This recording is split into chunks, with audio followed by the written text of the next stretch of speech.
Dans ce monde, les guérisseurs sont reconnus pour leurs capacités exceptionnelles et se voient souvent confier des postes de pouvoir. Il existe même une académie royale chargée de former les meilleurs guérisseurs du pays. En tant que guérisseur, vous êtes généralement classé au premier, au deuxième ou au troisième rang, mais nous avons Zeno, qui n'a même pas le droit d'utiliser la magie de guérison. Il a donc ouvert un petit cabinet à la périphérie du royaume afin de pouvoir soigner les gens qui ont besoin de son aide. Lorsqu'il a fini de soigner l'homme qui est venu à son bureau, celui-ci le remercie, mais n'a pas beaucoup d'argent pour payer Zeno, alors il lui offre tout l'argent qu'il a en poche. Zeno n'y voit pas d'inconvénient, car il ne fait pas cela pour son profit personnel. Après le départ de l'homme, son assistante, Lily, vient lui rappeler qu'il a reçu une visite à domicile. Zeno dit qu'il va partir immédiatement, et Lily lui dit qu'un dîner l'attendra à son retour. Quelques heures plus tard, Zeno a terminé sa visite et rentre chez lui, mais alors qu'il marche dans la rue, il remarque une fille loup qui semble souffrir terriblement. À ce moment-là, un noble rattrape la jeune fille et commence à lui crier dessus. Il lui demande où elle était, et la jeune fille essaie de lui expliquer qu'elle avait très mal au ventre et qu'elle a essayé d'aller à l'hôpital, mais qu'ils n'ont pas voulu la soigner parce qu'elle n'avait pas d'argent. Le noble la regarde comme si elle était stupide, et un mal de ventre n'est pas suffisant pour justifier un voyage à l'hôpital, surtout pas pour une esclave comme elle qui n'a pas d'assurance maladie. Il l'entraîne ensuite et lui dit qu'elle doit se remettre au travail immédiatement. Le noble emmène la jeune fille dans un cimetière et la jette à terre, lui faisant heurter la tête contre une pierre tombale. Il ne doit vraiment pas se soucier de sa santé, car une telle blessure suffit à tuer une personne. De plus, après que la fille s'est roulée par terre dans la douleur, une effrayante énergie noire est entrée en elle, ce qui me préoccupe beaucoup. Cependant, le noble a le sens de l'observation d'un aveugle, il pense donc que la fille fait semblant et lui dit de se remettre sur pied immédiatement. Elle ne peut manifestement pas le faire en raison de la douleur intense qu'elle ressent. Le noble s'approche du corps de la jeune fille et la menace de la mettre dans l'une de ses tombes si elle ne l'écoute pas, mais comme elle peut à peine bouger, il commence à lui donner des coups de pied sur le sol. Le noble en a assez de l'attendre, alors il lui dit de se dépêcher et de commencer à fouiller le cimetière à la recherche d'objets de valeur. Il commence alors à s'éloigner, et peut-être est-ce la douleur intense ou le fait qu'elle ait été possédée, mais la jeune fille craque et taillade le noble au niveau de l'estomac. Le noble est d'abord incrédule, car il n'a jamais été blessé aussi gravement auparavant. Il essaie de raisonner la fille loup, mais il se souvient qu'il lui a donné un coup de pied il y a une seconde, et qu'elle a l'air de vouloir du sang, alors il ne sert à rien d'essayer de négocier. Il se met à courir à la vitesse d'un jogging léger parce qu'il ne peut pas aller plus vite, et le noble serait certainement mort ici, mais par miracle, Zeno se trouve dans les parages, alors il court vers lui pour demander de l'aide. Il dit à Zeno que son esclave est devenu fou et qu'il essaie de le tuer, mais Zeno a vu la façon dont il a traité dans la rue, alors il est presque sûr que le noble l'a mérité. La fille loup finit par rattraper le noble, qui supplie Zeno de le sauver. Zeno la regarde et voit clairement l'énergie sombre qui l'entoure. Il demande donc au noble ce qu'il faisait lorsque la fille est devenue incontrôlable. Le noble ne veut pas admettre qu'il essayait de la convaincre de voler des tombes pour lui, alors il se contente de dire qu'il cherchait du butin. C'est tout à fait illégal, mais il tente de changer de sujet et rappelle à Zeno qu'il est gravement blessé et qu'il doit se rendre à l'hôpital immédiatement. Il propose même à Zeno de le payer s'il peut le sauver de la fille, mais Zeno n'a que faire de l'argent. Cependant, il a également prêté serment de sauver la vie des gens, alors quand la fille charge le noble, Zeno l'écarte à temps. La jeune fille jette ensuite des pierres sur Zeno, qui les esquive sans trop d'effort. S'il est assez habile pour faire cela, le noble pense qu'il devrait pouvoir tuer la fille, mais Zeno refuse fermement parce qu'il a une règle stricte de non-mort. Le noble lui dit d'arrêter de débiter ses sornettes de « chevalier noir », car si Zeno ne tue pas cette fille tout de suite, elle pourrait bien finir par tuer le noble. Mais Zeno refuse toujours car, en tant que guérisseur, son but est de sauver autant de gens que possible, et immédiatement après avoir dit cela, il donne un coup de poing à travers un rocher que la fille lui a lancé. Et je suis presque sûr que les guérisseurs ne peuvent pas faire ça normalement.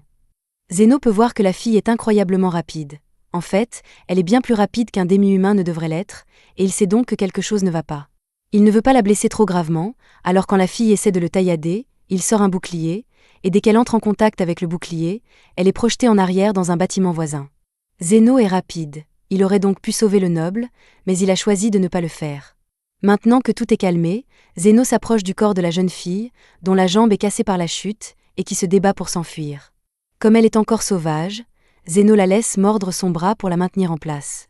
Il a compris qu'elle était possédée, alors il met sa main sur sa tête et commence à la soigner pour faire sortir l'esprit. Il y parvient, mais il est toujours un peu curieux de savoir ce qu'elle a pu faire pour qu'un esprit la possède. Quoi qu'il en soit, il doit toujours s'occuper des fantômes, alors il utilise ses pouvoirs pour l'exorciser. Il revient ensuite à la jeune fille, et maintenant qu'elle est redevenue normale, il soigne sa jambe cassée pour qu'elle puisse marcher à nouveau. Le noble s'en aperçoit en s'extirpant des décombres et s'étonne que Zéno soit assez puissant pour guérir instantanément une jambe cassée. Il est encore gravement blessé et supplie Zéno de le sauver, mais ce dernier lui répond qu'il vient de terminer sa journée et que le noble devra attendre jusqu'à demain pour être soigné. Le noble sait qu'il va se vider de son sang dans quelques heures, alors il supplie Zéno de le guérir tout de suite. Zéno finit par accepter, mais il dit que cela va lui coûter plus cher. Le noble ne se soucie pas du prix et donne à Zéno tout l'argent qu'il possède. Il assure donc que Zéno devrait être satisfait, mais à sa grande surprise, Zéno dit que c'est loin d'être suffisant. D'habitude, il ne se préoccupe pas de l'argent, mais compte tenu de l'attitude minable du noble tout à l'heure, Zéno se sent très capitaliste en ce moment. Le noble menace de dénoncer Zéno pour extorsion, mais cela ne le dérange pas puisqu'il n'a pas de licence. Techniquement, c'est un guérisseur illégal, mais le noble doit s'y connaître en la matière, vu qu'il a déjà pillé des tombes. Quoi qu'il en soit, Zéno est prêt à faire un marché et dit au noble qu'il est prêt à accepter un autre paiement. En plus de l'or, il veut prendre l'esclave du noble. Le noble ne s'est jamais soucié de la fille de toute façon, alors il accepte les conditions de Zéno, et dès que Zéno l'aura guéri, il lui remettra le contrat d'esclave de la fille. Le noble s'en va alors, furieux, et Zéno s'assoit sur le sol à côté de la jeune fille et attend qu'elle se réveille. Lorsqu'elle reprend enfin conscience, elle est surprise de voir un homme assis à côté d'elle et lui demande qui il est. Zéno lui dit son nom et lui explique qu'il vient de l'acheter et qu'elle est désormais son esclave. Cela étant dit, il demande à Till de se déshabiller immédiatement. Till s'énerve et lui demande s'il est sérieux, mais Zéno ne plaisante pas. Il dit qu'il a payé cher pour Till et qu'il doit donc s'assurer que son bien est en bon état. Till finit par s'exécuter puisqu'elle ne peut pas désobéir à son maître, et une fois que Zéno a bien regardé son corps, il voit tout de suite ce qui ne va pas. Il a remarqué qu'elle souffrait tout à l'heure, et c'est parce qu'un calcul biliaire bloque son canal biliaire. Cela devrait être assez facile à réparer pour lui, alors il attrape son estomac et utilise la magie pour effectuer l'opération. En un instant, le calcul biliaire est retiré et il ne ressent plus aucune douleur. Zéno lui explique qu'il n'a fait qu'ouvrir son estomac, extraire le calcul biliaire et le refermer en une fraction de seconde, une procédure tout à fait normale. Zéno ne pense pas qu'il y ait quoi que ce soit de spécial, mais il sait pertinemment qu'aucun autre guérisseur ne pourrait faire une chose pareille. Elle remercie Zéno de l'avoir guéri, mais il lui répond qu'un « merci » ne suffit pas. Il s'est beaucoup investi pour elle, il va donc falloir que Till travaille pour lui rendre la monnaie de sa pièce. Au début, Till pense que Zéno va lui demander de le servir avec son corps, mais Zéno veut juste qu'elle lui indique la direction d'une plante particulière qu'il cherche. Till pense que c'est une demande étrange, mais elle le conduit à un buisson avec les feuilles qu'il cherche. Elle lui demande si c'est vraiment tout ce qu'il attend d'elle, car elle est prête à faire beaucoup plus pour lui, mais Zéno dit que c'est suffisant. Il exige un juste prix pour le travail qu'il fait pour les autres, et l'aider à trouver ses feuilles et tout ce qu'il attendait d'elle, de sorte que toutes les dettes sont réglées. Il déchire ensuite le contrat d'esclave de Till et lui dit qu'elle peut désormais faire ce qu'elle veut de sa vie. Till ne sait pas vraiment quoi faire d'elle-même maintenant qu'elle n'est plus une esclave, mais elle est libre d'essayer toutes sortes de nouvelles choses maintenant, et tout cela grâce à Zéno. Elle lui demande si elle peut revenir le voir, et Zéno lui répond que si elle est blessée, il sera heureux de la guérir, mais pas gratuitement, bien sûr. Pendant ce temps, à la maison, alors que Zéno travaille, Lily commence à préparer le dîner. La nourriture sentait si bon que le fantôme réside, Camilla, a dû descendre pour voir ce qui se préparait. Lily la remarque et Camilla lui dit qu'elle a hâte de goûter à la cuisine de Lily, mais que le repas ne sera pas prêt avant un moment et qu'elle devra attendre dans sa chambre. À ce moment-là, une fille nommée Zofia vient chercher Zéno, mais Lily lui dit qu'il est en visite à domicile et qu'il n'est pas là pour l'instant. Zofia espérait avoir Zéno pour elle seule en venant tôt aujourd'hui, mais comme il n'est pas là, elle décide d'attendre qu'il revienne. Il semble que Zofia n'était pas la seule à vouloir voir Zéno aujourd'hui, car quelques instants plus tard, Linga se présente à son tour pour le chercher. Lily l'informe que Zéno n'est pas là, alors Linga dit qu'elle va attendre, mais elle est surprise de voir que Zofia est déjà là. Elle espérait lécher Zéno pendant qu'il inspectait son corps, mais son plan est maintenant ruiné. Quelques instants plus tard, une orque nommée Lo fait irruption par la porte. Lily va donc à sa rencontre et lui dit qu'elle peut les rejoindre à l'intérieur, mais seulement après avoir réparé la porte d'entrée qu'elle a cassée. Lo aime aussi Zéno, mais elle est venue parce qu'elle sentait la cuisine de Lily à des kilomètres à la ronde et qu'elle voulait vraiment la goûter. Finalement, Lily a fini de cuisiner, elle s'en va terminer quelques tâches ménagères et laisse les autres dans la cuisine. À la seconde où Lily s'en va, les filles demi-humaines ne peuvent plus résister à l'odeur de la nourriture de Lily, alors elles vont toutes la goûter, mais elles sont assez intelligentes pour savoir qu'il ne faut pas vider toute la marmite. Peu importe, la marmite semble bien vide maintenant. Les trois commencent à réaliser à quel point ils se sont plantés, car Lily va certainement être furieuse à son retour.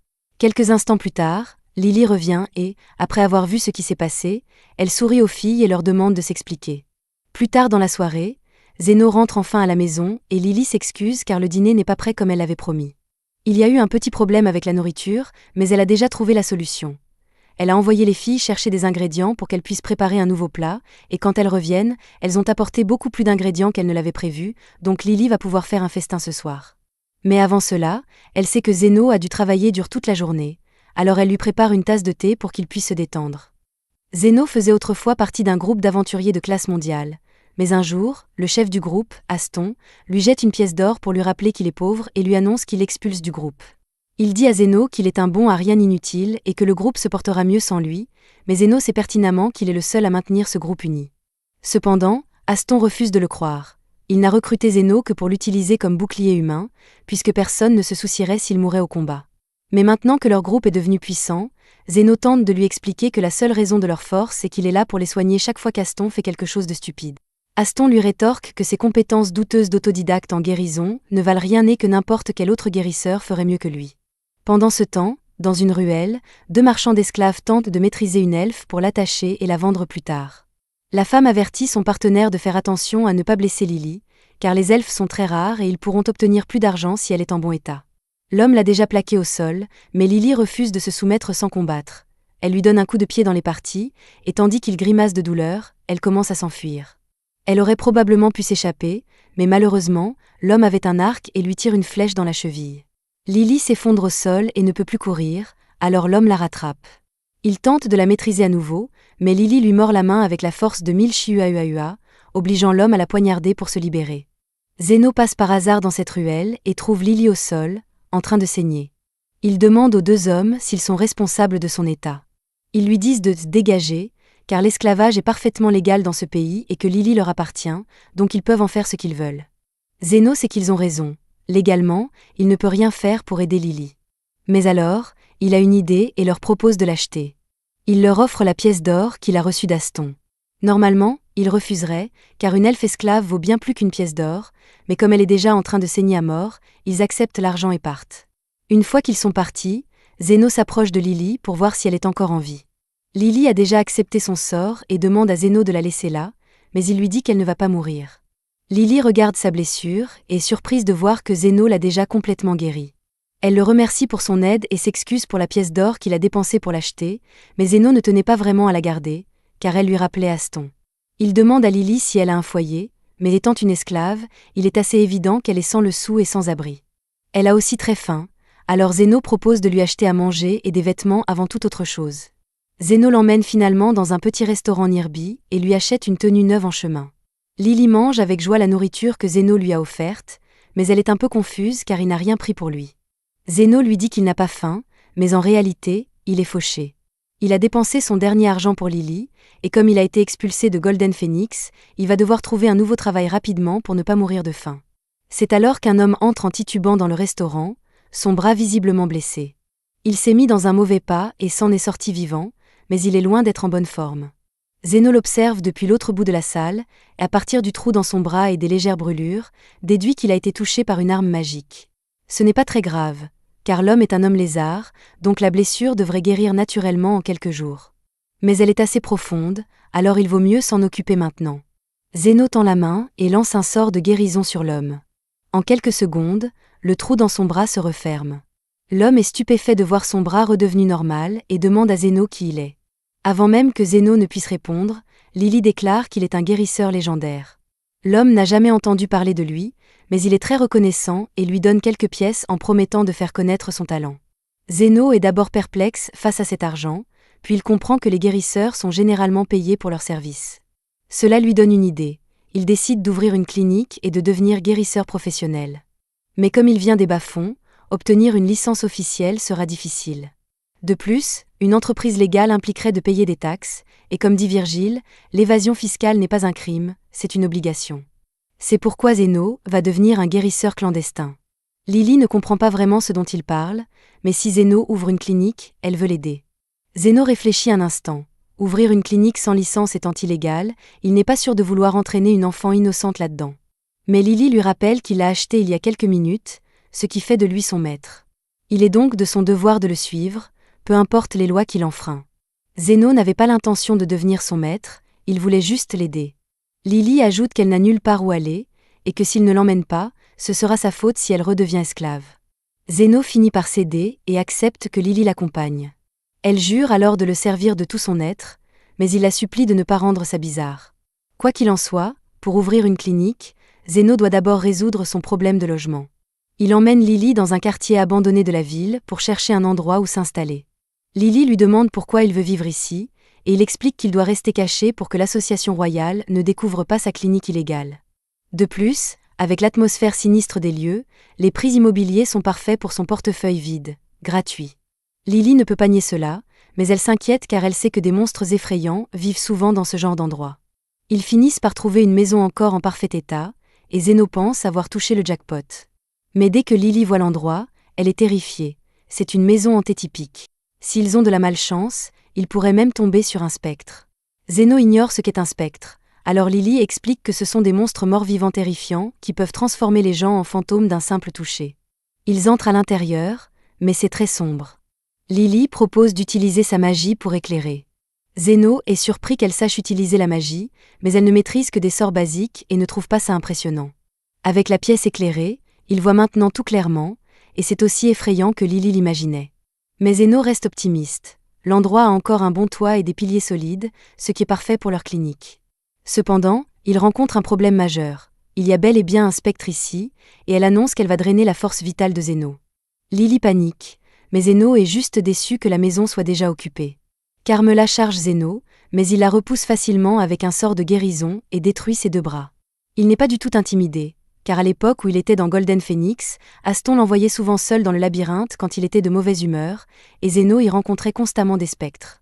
Il en a vaincu au moins une centaine, et il s'avère que la magie de guérison est très efficace contre les morts-vivants. Revenons à nos moutons. Il s'excuse auprès de Carmela d'avoir fait irruption chez elle, mais il n'y a pas d'autre option dans les parages, alors il lui demande si ça lui dérange qu'il emménage. Carmela se sent insultée que Zeno ose suggérer de vivre avec elle, la reine des spectres, alors elle invoque une horde de serviteurs fantômes pour s'en débarrasser. Cependant, Zeno utilise tranquillement un sort de haute guérison pour tous les éliminer. Carmela est stupéfaite par la puissance de Zeno et commence à craindre qu'il ne l'exorcise. Mais il ne veut vraiment pas se battre. Il remarque qu'elle bouge bizarrement, mais il a vraiment besoin d'un endroit où rester, alors il lui demande si elle est prête à leur céder au moins une chambre et un espace pour soigner les futurs patients. Carmela sait qu'elle ne peut pas le vaincre, alors elle lui concède le rez-de-chaussée, mais garde l'étage pour elle. Zeno trouve que c'est un bon compromis, mais Lily ne sait pas si elle doit avoir plus peur de Carmela ou de Zeno. Le lendemain matin, Lily s'ennuie car il n'y a pas de patients. Elle demande à Zeno si elle devrait sortir pour faire un peu de publicité. Mais Zeno pense que ce n'est pas une bonne idée, car l'hôpital royal pourrait découvrir leur existence. De plus, leur premier client ne devrait pas tarder, et effectivement, quelques minutes plus tard, quelqu'un entre. Lily se lève pour accueillir leur premier client, et surprise de voir que c'est l'homme que Zeno a soigné la veille. Zeno s'attendait à ce qu'il vienne tôt ou tard, car les citoyens respectueux des lois ne se font pas tirer dessus avec des balles magiques, et les gens comme lui évitent les hôpitaux normaux pour des raisons évidentes. L'homme se présente comme Zan et explique qu'il a besoin que Zeno examine sa sœur. Zeno accepte, et Zofia lui montre sa blessure mineure. Elle dit que son bras agit bizarrement depuis hier, et après un rapide examen, Zeno déduit qu'elle a été touchée par une magie de type poison. Zofia lui demande s'il peut faire quelque chose, mais comme elle a passé toute la nuit dans cet état, les tissus de son bras sont pratiquement morts. Il lui conseille de l'amputer pour éviter que le poison ne se propage. Zofia est déçue d'apprendre qu'elle va perdre un bras, mais c'est comme ça. Elle demande à Zeno combien coûtera l'amputation. Il lui répond 1 million de wen, et dès qu'il prononce ce chiffre, Zan est furieux car c'est un prix exorbitant pour une simple amputation. Il est prêt à en venir aux mains, mais Zofia lui dit de se calmer et tente de négocier avec Zeno. Elle lui demande s'il veut vraiment lui faire payer si cher alors qu'elle est Zofia la Tornade, la chef de l'un des 3 gangs qui contrôlent la région. Zeno sait très bien qui elle est, mais il refuse de travailler gratuitement, surtout parce que la régénération est épuisante. Zofia est confuse, car elle n'a jamais entendu parler d'un guérisseur capable de régénérer des membres, et Zeno est tout aussi surpris d'apprendre que les autres guérisseurs ne le peuvent pas. Il s'est formé seul, donc il ne sait pas ce qui est normal, mais peu importe. Il demande à Zofia si elle veut procéder à l'opération. Zofia accepte, alors Zeno l'allonge sur une table et se prépare à l'amputation. Il crée un scalpel magique pour l'opération, mais Zofia s'inquiète car elle n'a jamais vu ça auparavant. Zeno explique que c'est juste une lame de magie condensée qu'il peut matérialiser à volonté. Elle est ultra tranchante et totalement stérile, donc parfaite pour les opérations, mais encore une fois, la plupart des guérisseurs ne peuvent pas faire ça. Zeno commence l'opération et utilise un flux constant de magie de guérison pour anesthésier la zone. Il coupe le bras infecté et se prépare à en régénérer un nouveau. Il augmente la puissance de sa magie et reconstitue le bras de Zofia couche par couche jusqu'à ce qu'il soit comme neuf. Zofia est stupéfaite et reconnaissante. Zeno a vraiment régénéré son bras, alors elle ne se plaint plus du prix. Elle propose aussi d'envoyer ses subordonnés blessés chez Zeno s'il est d'accord, et tant qu'il paie, Zeno n'y voit pas d'inconvénient. Les jours suivants, Zeno reçoit beaucoup de patients de la faction des hommes lézards, alors Lily lui prépare du thé pour se détendre. Zeno la remercie pour son attention, mais se demande pourquoi elle a préparé 3 tasses au lieu de 2. Lily explique qu'elle en a fait une pour Carmela, mais Zeno doute qu'elle veuille les rejoindre. Pourtant, apparemment, Carmela adore le thé. Pendant leur pause, Lily demande à Zeno pourquoi les hommes lézards sont toujours si gravement blessés. D'après les patients qu'il a vus, il pense qu'une guerre de territoire oppose les différentes factions. Et justement, l'une d'elles vient de défoncer la porte. Un groupe de loups-garous fait irruption dans la clinique, et leur chef, Linga, annonce qu'elle va tuer Zeno. Elle combat les hommes lézards depuis des jours, mais peu importe combien elle en blesse, ils guérissent toujours. Alors elle va éliminer leurs guérisseurs. D'abord, Zeno ne travaille pas pour la faction des hommes lézards, et il préférerait éviter la violence. Mais Linga a déjà ordonné à ses hommes de le tuer.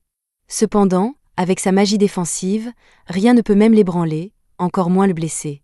Linga réalise qu'elle ne peut pas le vaincre et décide alors de détruire la clinique pour s'en débarrasser. Mais c'était une idée stupide, car c'est aussi la maison de Carmela, qui ne tolérera pas qu'on la saccage. Dès que Linga et les autres loups-garous voient Carmela, ils sont terrifiés.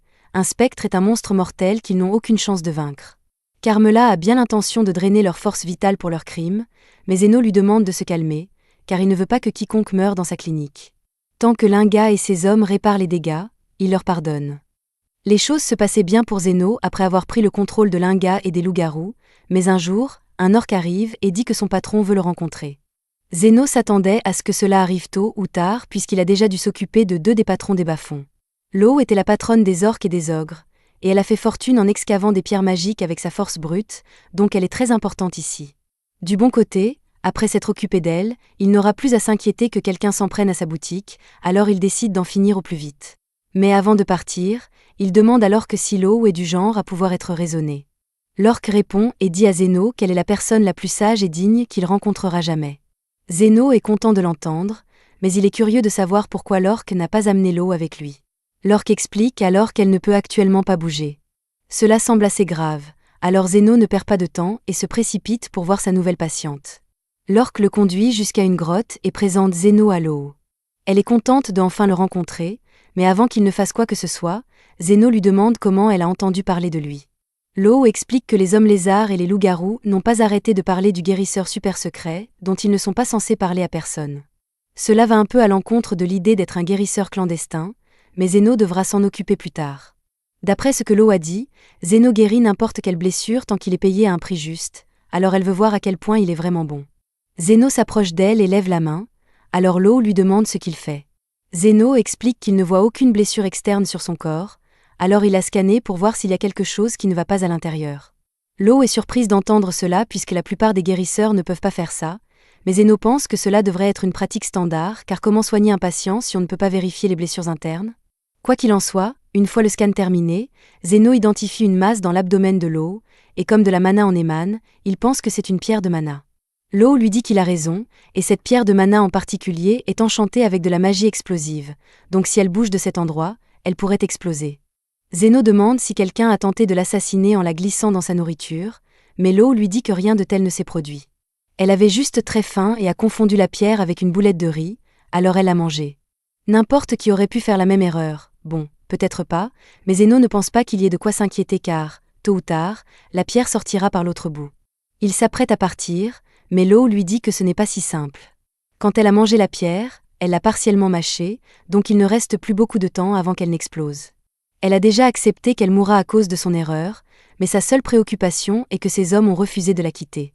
Zeno lui demande ce qu'elle attend de lui, alors elle explique qu'elle voulait juste qu'il vienne ici pour qu'elle puisse lui donner toute sa fortune. Une fois qu'elle explosera, ce sera la fin de l'empire des orques qu'elle a construit, alors elle préfère donner tout son argent à quelqu'un qui en fera bon usage plutôt que de le laisser tomber entre de mauvaises mains. En faisant des recherches sur Zeno, elle a découvert que même s'il demande des prix élevés pour ses soins, il a une règle de soigner les enfants gratuitement, donc il doit être une bonne personne. Elle lui lance une clé et explique qu'il pourra l'utiliser pour accéder à son trésor une fois qu'elle sera morte, mais Zeno n'a jamais dit qu'il allait la laisser mourir. Le fait qu'elle n'ait pas encore explosé signifie qu'elle a dû manger la pierre de mana récemment, alors Zeno invoque son scalpel et s'approche d'elle. Sans dire un mot, il commence à inciser l'estomac de Law, et au début, ses hommes tentent de l'arrêter, mais ensuite Zeno brandit la pierre magique explosive. En quelques secondes, il a réussi à ouvrir Law, récupérer la pierre et guérir les incisions, donc elle n'a plus à s'inquiéter d'exploser. Mais la pierre de mana est encore très volatile, alors pour la sécurité de tous, Zeno la prend dans ses mains et la serre jusqu'à ce qu'elle explose. Cette explosion aurait pu détruire tout un pâté de maisons, mais Zeno a protégé ses mains avec de la magie défensive, donc il va parfaitement bien, même si ça a fait très mal. Il rend ensuite la clé à Law et lui dit qu'elle n'a plus à s'inquiéter de donner sa fortune. Elle a encore du mal à croire que Zeno a vraiment choisi de la sauver au lieu de simplement prendre son argent, mais il dit qu'il ne demande qu'un prix juste pour ses soins, et une fortune entière aurait été trop. Law a décidé qu'elle apprécie vraiment Zeno maintenant, alors elle lui dit que s'il a besoin d'aide, il n'a qu'à dire un mot, et elle fera tout son possible pour l'aider. Elle propose même que ses hommes assurent la sécurité de sa clinique, mais Zeno préfère garder ses distances car avoir les hommes de Law autour ne manquera pas de causer des problèmes. Quelques jours passent, et Lily boude à l'accueil parce que Zofia, Linga et Law viennent beaucoup plus souvent à la clinique récemment. Maintenant que Zeno y pense, il les voit beaucoup ces derniers temps, et elles n'ont jamais l'air blessées, alors il commence à se demander pourquoi elles viennent. Il suppose qu'elles s'ennuient, mais Carmela lui dit que ces femmes sont clairement amoureuses. Zeno ne comprend pas pourquoi elle serait amoureuse de lui puisqu'il n'est qu'un simple guérisseur clandestin, mais Carmela sait de quoi elle parle. Lily est un peu inquiète que l'une d'elles finisse par sortir avec Zeno et accapare toute son attention, mais Zeno dit qu'il ne sortirait jamais avec aucune d'elles parce que, sans vouloir les offenser, ce sont un tas de bizarres. Malgré tout, Carmela pense que ce n'est qu'une question de temps avant que ces trois-là ne se fassent la guerre pour décider qui aura Zeno. Zeno ne pense pas que les choses iront aussi loin, mais littéralement le lendemain, Zofia arrive avec un panier de fruits pour Zeno et dit qu'elle pense déclarer la guerre aux autres factions pour une raison non précisée. Linga et Law font exactement la même chose, et peu importe à quel point Zeno proteste, elle refuse de l'écouter. Carmela trouve ça drôle et plaisante en disant que beaucoup de gens vont mourir à cause des frasques de séducteurs de Zeno, mais il n'apprécie pas la façon dont elle le formule. Le combat à mort est prévu pour commencer à midi aujourd'hui, mais il ne peut pas les laisser s'entretuer à cause de lui, alors il doit faire quelque chose. Pendant ce temps, les trois se sont déjà rassemblés dans le stade avec tous leurs hommes, et elles sont sur le point de commencer le bain de sang quand, tout à coup, Zeno apparaît. Elles se tournent toutes vers lui pour voir ce qu'il va dire, mais il leur dit qu'il n'est pas là pour arrêter le combat. Il sait qu'elles ont de vieilles rancunes les unes contre les autres, alors il va les laisser se battre jusqu'à ce qu'elles soient satisfaites. Comme Zeno a donné son accord pour la bataille, toutes les filles acceptent de se battre avec tout ce qu'elles ont, et celle qui survivra pourra réclamer la virginité de Zeno. Zeno ne se souvient pas avoir accepté cette dernière partie, mais avant qu'il ne puisse dire quoi que ce soit, le combat a déjà commencé. Zofia fait le premier mouvement et essaie de trancher la tête de Linga avec ses dagues, mais Linga parvient à esquiver à temps et fait un salto arrière. Pendant ce temps, Law saute et essaie de donner un coup de pied volant à Zofia, mais Zofia s'écarte, alors un tas de personnages secondaires se prennent le coup à sa place. Zofia et Linga s'affrontent à nouveau, mais avant qu'elles ne puissent se toucher, Law arrive du haut du stade et manque de les écraser toutes les deux. Zofia est poussée dans le coin des orques du stade, alors elle commence à attaquer les orques, et les autres font de même avec les membres des factions opposées. C'est un spectacle horrible, avec des gens qui se font tailler en pièces de tous les côtés, mais à la surprise générale, même après 6 heures de combat, pas une seule personne n'est encore morte. C'est alors que Zofia remarque que les blessures sur ses bras guérissent toutes seules, et Zeno leur dit que c'est lui qui est derrière ça. Il a accepté de les laisser faire leur petit combat à mort, mais il n'a jamais accepté de les laisser mourir car, après tout, elles sont toujours ses patientes. Zofia se sent un peu bête de ne pas avoir réalisé ce que Zeno faisait jusqu'à maintenant, mais aucune d'elles ne savait qu'il était possible pour un guérisseur de soigner autant de gens à la fois, encore moins de le faire continuellement pendant plus de 6 heures. Elle réalise qu'à ce rythme, le combat ne se terminera jamais, et c'est exactement ce que Zeno voulait démontrer. À moins qu'elles ne parviennent à s'entendre, elles ne pourront jamais vivre en paix, mais si elles ressentent le besoin de continuer à se battre, alors il sera là pour toutes les soigner, et pour être clair, il va leur facturer son temps. Les filles réalisent maintenant à quel point c'était stupide de commencer une guerre pour rien, alors elles acceptent toutes de s'entendre à partir de maintenant. Cependant, elles continueront à se battre pour Zeno, elles promettent juste que ce sera de manière non violente. Pendant ce temps, Lily demande à Zeno pourquoi il s'est donné autant de mal pour faire ça, alors il se souvient de quelque chose que son professeur lui a dit un jour. Un guérisseur est de troisième ordre s'il ne peut soigner que les blessures, de deuxième ordre s'il peut soigner tout le corps, et de premier ordre s'il peut rendre le monde meilleur. Alors même si Zéno ne pense pas avoir ce qu'il faut pour être un guérisseur de premier ordre, il veut quand même essayer de rendre ses bas-fonds meilleurs, et puis, s'il les laissait toutes mourir ici, il n'aurait plus de patients à soigner dans sa clinique. Enfin, c'est ce que dit Zéno, mais Lily sait qu'il dit ça pour cacher à quel point il tient vraiment à elle. Si les différentes factions demi-humaines commencent à s'entendre, elles ne se battront plus, et cela voudrait dire que Zéno n'aura plus autant de patients qu'avant, pourtant il a quand même choisi de les aider. C'est une des raisons pour lesquelles elle l'aime autant, et elle le lui dit directement, mais Zéno ne comprend pas vraiment ce qu'elle veut dire. Quoi qu'il en soit, il se fait tard, alors il prévoit d'aller récupérer son paiement et de rentrer chez lui pour la journée. Lily est surprise parce qu'elle pensait qu'il plaisantait quand il a dit qu'il allait les faire payer pour les soins qu'il a prodigués pendant le combat, mais Zéno était sérieux. Soigner autant de gens est vraiment épuisant, alors bien sûr qu'il veut être payé pour ça. Pendant ce temps, dans la capitale, le commandant des chevaliers royaux rencontre le vice-commandant, Krishna. Elle demande au commandant si quelque chose s'est passé, et il explique qu'il a entendu une rumeur disant que la guerre entre les demi-humains a soudainement pris fin. Krishna est surprise d'entendre ça puisque les demi-humains se font la guerre pour le territoire des bas-fonds depuis des années, alors elle a du mal à croire qu'ils aient soudainement décidé de s'entendre. Le commandant n'y croit pas vraiment non plus, mais si c'est vrai, alors il doit faire quelque chose. Ce royaume existe depuis des siècles avec les royaux et la noblesse au sommet, et il est resté ainsi parce que tous les pauvres qui sont traités injustement sont généralement trop occupés à se battre entre eux pour représenter une menace significative. Cependant, s'ils sont en paix, alors ils pourraient former un front uni, et ensuite ils pourraient commencer à demander des choses comme une couverture médicale universelle, et personne ne veut ça, n'est-ce pas? Les rumeurs disent qu'un individu a servi de médiateur entre les demi-humains pour les faire arrêter de se battre, alors le commandant charge Krishna de s'occuper de lui. Krishna comprend et promet de trouver cet individu et de l'arrêter pour le crime odieux d'avoir apporté la paix. Pendant ce temps, dans la clinique de Zéno, il éternue parce que des gens parlent de lui, et dès que ça arrive, tout le monde s'inquiète qu'il ait peut-être attrapé froid. Linga propose de lui laisser utiliser sa queue comme couverture, et Lo propose de lui laisser réchauffer son visage entre ses cuisses épaisses. Zéno leur dit que c'était juste un éternuement normal, et qu'il doit encore soigner Zofia, alors elle devrait se taire jusqu'à ce qu'il ait fini. Zéno soigne le bras de Zofia, et elle le remercie pour son aide, mais ça fait un moment que Zéno n'a pas eu à la soigner, alors il demande comment elle s'est blessée. Zofia explique qu'elle a été blessée pendant qu'elle travaillait la nuit dernière. Elle vole les aristocrates corrompus et redistribue aux pauvres, mais quand elle s'est faufilée dans la maison d'un aristocrate hier, elle s'est fait attaquer par le vice-commandant des chevaliers royaux. C'est une femme folle nommée Krishna, et elle vous tire dessus avec des pistolets à feu magique dès qu'elle vous voit. Carmela a l'impression qu'attirer l'attention de Krishna signifierait beaucoup d'ennuis pour Zéno, mais Zéno ne pense pas qu'ils doivent s'inquiéter puisqu'il n'y a aucun moyen qu'un vice-commandant hautain s'intéresse à un guérisseur clandestin comme lui. Pendant ce temps, Krishna est dans les bas-fonds, à la recherche d'informations sur Zéno. Elle voit tous les demi-humains s'entendre, alors elle s'approche d'un homme lézard et lui demande de lui dire qui est responsable de la fin de la guerre entre les demi-humains. L'homme lézard ne sait pas qui est Krishna, et il sait que Zéno essaie de rester discret, alors il dit qu'il ne peut rien lui dire. Il essaie de s'en aller, mais Krishna sort son pistolet et dit qu'elle lui tirera dessus s'il ne répond pas à ses questions. Cependant, l'homme lézard est prêt à se faire tirer dessus pour Zéno, alors il lui dit de le faire. C'est alors que Zofia et son frère passent par là, et Krishna n'est pas prête à s'occuper de lui pour l'instant, alors elle décide de s'enfuir. Elle finit par se perdre dans la partie abandonnée de la ville, et par pur hasard, elle tombe sur la clinique de Zéno, alors elle entre pour demander son chemin. Zéno est prêt à lui montrer comment retourner en ville, mais Lily sort avec du thé, et dès que Krishna voit les oreilles d'elfe de Lily, elle tire sur Zéno en pleine tête avec son pistolet. Lily ne peut pas croire que Krishna ait tiré sur Zéno en pleine tête comme ça, sans raison, mais Krishna affirme qu'elle a une raison parfaitement justifiée. En plus de sa mission actuelle, elle a été chargée d'enquêter sur une série de récentes kidnappings dans la région, et comme Zéno est un humain tandis que Lily est une elfe, Krishna a immédiatement supposé que Zéno avait dû kidnapper Lily et a réagi en lui tirant dans la tête.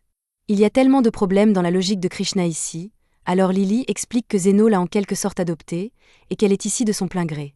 Krishna réalise qu'elle a peut-être sauté aux conclusions, et maintenant qu'elle y pense, il serait étrange qu'une victime de kidnapping soit aussi heureuse que Lily. Du bon côté, les balles qu'elle a utilisées étaient non létales, donc elle est presque sûre de ne pas avoir tué Zéno, mais elle pense qu'il a pu être assommé par l'impact. Cependant, à sa grande surprise, Zéno semble parfaitement indemne. Elle s'excuse d'avoir sauté aux conclusions et de lui avoir tiré dessus comme ça, mais elle est curieuse de savoir comment il a réussi à survivre sans une égratignure.